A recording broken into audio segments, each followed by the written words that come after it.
This video is on fractional exponents. We're going to go over some of the fraction rule or some exponent rules and see how they apply to these fractions. So I have a whole list of rules here and we're going to go over them. You should be really comfortable with your exponent rules in order to do this. So the first rule is exponent fractions. Generally, I'm going to use a's and b's instead of numbers here. So x to the a over b fraction, a over b, can be written as the bth root of x to the a. And here's a quick example. X to the 2/3 is the cube root x squared. So you keep this, I always like to think of it as the exponent's already there. You can see that x squared is kind of already there. And then that over 3 becomes the root.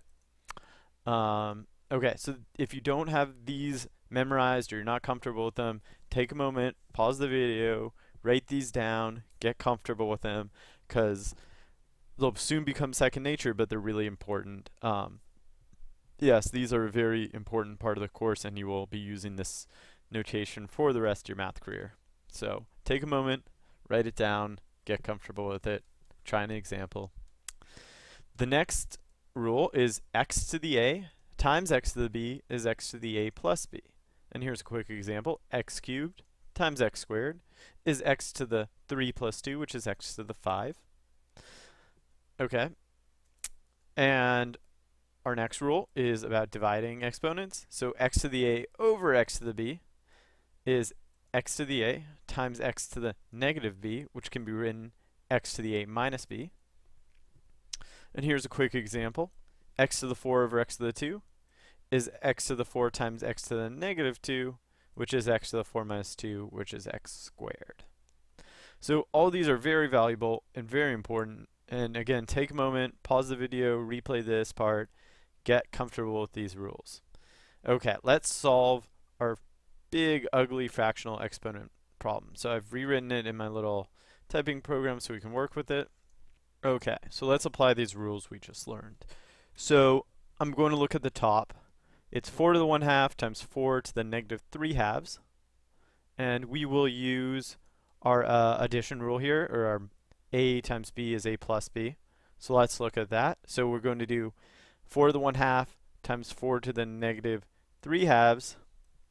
Well, that's going to be the same as if this base weren't there and we're just doing, because it's a minus, we have minus. So it's 4 to the 1/2 minus 3/2. So what is 1/2 minus 3/2? Well, that should equal negative 2 over 2, right? That's just simple fraction subtraction, right? Same base, so it's 1 minus 3 is negative 2, and that is negative 1. And again, if I'm going too fast, just replay this video.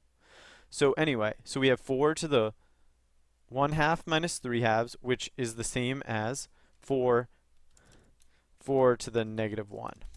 Okay, so let's put 4 to the negative 1 up here. That's what this is. Now how about 3/2 minus 1/2? Well, that's, again, we're kind of switching this around now. So it's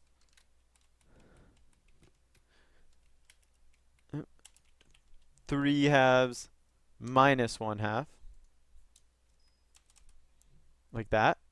And well, that doesn't equal that. So what does that equal? What is 3/2 minus 1/2? Well, let's look. 3/2 minus 1/2 is just 2/2, or 2 over 2, which is 4 to the 1, which is just anything to the 1 is just itself, so that's 4. So on the bottom we have 4. On the top we have 4 to the negative 1. Now we are going to use this rule, x to the a over x to the b. And in this case, we brought b up to the top and we put a negative sign in front of it. But you can do the same with a. You can bring a to the bottom and have a negative sign in front of a. So that's essentially what we're doing here. If we bring this to the bottom, it will get a plus sign.